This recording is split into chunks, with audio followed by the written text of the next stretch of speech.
അങ്ങനെ ഒരുവിധം KPCC അധ്യക്ഷന്റെ കാര്യത്തിൽ ഒരു തീരുമാനമായി. ഇനി അടുത്ത കൂട്ടത്തല്ല് DCC അധ്യക്ഷന്മാരെ ചൊല്ലിയാണ്. ഇനി പുതിയ നേതൃനിരയുടെ അടുത്ത ലക്ഷ്യം DCC മുഴുവൻ അടിച്ചു തള്ളിച്ച് ശുദ്ധമാക്കലാണ്. അതിനെ ചൊല്ലിയുള്ള തർക്കങ്ങൾക്കും ബഹളങ്ങൾക്കുമാണ് ഇനി തിരിതെളിക്കാൻ പോകുന്നത്. കോൺഗ്രസിന്റെ പുതിയ ടീം നേതൃത്വത്തിലേക്ക് വന്നതിന്റെ തുടർച്ചയായി KPCCയിലും DCCകളിലും വൈകാതെ അഴിച്ചുപണി നടക്കും. പ്രസിഡന്റും വർക്കിംഗ് പ്രസിഡന്റുമാരും വന്നതോടെ നിലവിലെ ഭാരവാഹികൾ സാങ്കേതികമായി ഒഴിവായി. അതേസമയം പുതിയ ഭാരവാഹികൾ വരും വരെ ഇവർ തുടരും. മുഴുവൻ DCC പ്രസിഡന്റുമാരെയും മാറ്റുക, പ്രവർത്തന മികവ് തെളിയിച്ചവരെ നിലനിർത്തി മറ്റുള്ളവരെ മാറ്റുക എന്നീ രണ്ടു നിർദ്ദേശങ്ങൾ നേതൃത്വത്തിന് മുന്നിലുണ്ട്.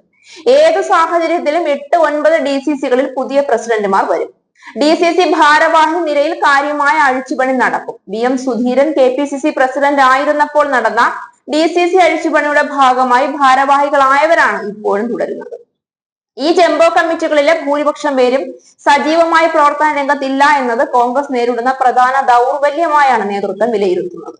3 വർക്കിംഗ് പ്രസിഡന്റുമാരിൽ ഒരാളെ KPCC കേന്ദ്രീകരിച്ച് പ്രവർത്തിക്കാനായി നിയോഗിക്കും. PC വിഷ്ണുനാഥനാണ് സാധ്യത. വർക്കിംഗ് പ്രസിഡന്റുമാർക്ക് മേഖല തിരിച്ചു ചുമതല നൽകണോ എന്ന കാര്യത്തിൽ തീരുമാനമായിട്ടില്ല. തിരഞ്ഞെടുപ്പുകൾ മുന്നിലുള്ളത് കൂടി കണക്കിലെടുത്തുകൊണ്ട് KPCC ഭാരവാഹികളുടെ എണ്ണം കൂട്ടിയേക്കും. നിലവിലെ ഭാരവാഹികളിൽ കാര്യക്ഷമത തെളിയിച്ചവർ തുടരും. എന്നാൽ ചുമതലകളിൽ മാറ്റം വരും. ജോയിന്റ് സെക്രട്ടറിമാരായ 6070 പേരെ നിയോഗിക്കാനാണ് ആലോചന. DCCയിലേക്ക് അഴിച്ചു പണിയാൻ ചെന്നാൽ ചെന്നവനെ പുറംകാലിന് തട്ടാൻ തയ്യാറായാണ് പല DCC നേതാക്കന്മാരും ഇരിക്കുന്നത് എന്നതാണ് വാസ്തവം. അല്ലെങ്കിൽ തന്നെ മുതിർന്ന നേതാക്കന്മാരെ തഴഞ്ഞ് യുവ നേതാക്കന്മാരൊക്കെ അധികാരം പിടിച്ചതിൽ ശക്തമായ അമർഷം കോൺഗ്രസിനുള്ളിൽ തന്നെ നിലനിൽക്കുന്നുണ്ട്. പുറത്താക്കപ്പെട്ട തഴയപ്പെട്ട പല നേതാക്കന്മാരുടെയും ശിങ്കിടികൾ തന്നെയാണ് ഇപ്പോഴും DCCകളിൽ നിലനിൽക്കുന്നത് എന്നുള്ളതിനാൽ അവരെ തഴയുന്നത് അംഗീകരിക്കുവാൻ അണികൾ തയ്യാറാകുമോ എന്ന കാര്യവും കണ്ടറിയണം. ഇത്തരത്തിൽ ഒഴിവാക്കപ്പെട്ട നേതാക്കന്മാരുടെ അനുയായികളായിട്ടുള്ളവരെ DCCയിൽ നിന്നും ഒഴിവാക്കിയാൽ അത് ബോധപൂർവമുള്ള ഒഴിവാക്കലാണ് എന്ന ശക്തമായ ആരോപണങ്ങളും ഉണ്ടാകാനിടയുണ്ട്. DCCയിലെ അഴിച്ചുപണി അതുകൊണ്ട് തന്നെ പുതിയ നേതൃത്വത്തിന് തീയിൽ കളിയാണ്. സൂക്ഷിച്ച് ശ്രദ്ധിച്ച് കളിച്ചില്ലെങ്കിൽ കൈകൊള്ളുമെന്ന് മാത്രമല്ല, കോൺഗ്രസിലാകെ കാട്ടുതീയായത് പടരുകയും ചെയ്യും. തിങ്കളാഴ്ച പുതിയ ടീം ചുമതലയേറ്റ ശേഷം പാർട്ടി അഴിച്ചുപണി സംബന്ധിച്ച് ചർച്ച തുടങ്ങും. പുതിയ നേതൃത്വത്തെയും കേരളത്തിൽ നിന്നുള്ള പ്രവർത്തന സമിതി അംഗങ്ങളെയും പുതിയ KPCC പ്രസിഡന്റുമാരെയും ഡൽഹിയിലേക്ക് ഹൈക്കമാൻഡ് തിരക്കിട്ട് വിളിപ്പിച്ചിരുന്നു. സംഘടനാ തുടർ നടപടികളെ കുറിച്ച് ആലോചിക്കാനായി ഇന്ന് 4 മണിക്ക് മല്ലികാർജുൻ ഖർഗെയും രാഹുൽ ഗാന്ധിയെയും കാണുമെന്ന് AICC general secretary Deepa Das Munshi ഇന്നലെ ഉച്ചയോടെ അറിയിക്കുകയായിരുന്നു.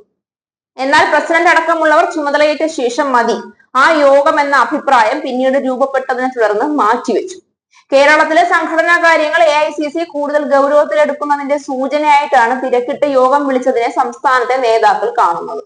എന്നാൽ പുതിയ ടീം ചുമതലയേറ്റ ശേഷമുള്ള തമ്മിൽ തല്ലിനു കൂടി പരിഹാരം കാണുന്ന തരത്തിൽ ചർച്ച തുടങ്ങാം എന്നാണ് ഹൈക്കമാൻഡ് കരുതുന്നത് എന്നാണ് പരക്കെയുള്ള സംസാരം.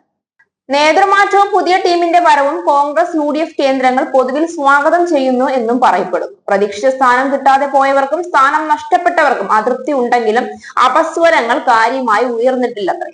രാഹുൽ ഗാന്ധി തന്നെ നേരിട്ട് നടത്തിയ വിവരശേഖരണത്തിന്റെ അടിസ്ഥാനത്തിലെടുത്ത തീരുമാനങ്ങളാണെന്ന കാര്യവും നേതാക്കൾക്ക് മുന്നിലുണ്ട്. എന്തായാലും കിട്ടിയ സ്ഥാനങ്ങളിൽ ചിലർ ഉറച്ചു നിൽക്കുമ്പോൾ മറ്റു ചിലർക്ക് അതൃപ്തി ഉണ്ട് എന്ന കാര്യം രഹസ്യമാണെങ്കിലും അത് പരസ്യമായിക്കൊണ്ടിരിക്കുക തന്നെയാണ്.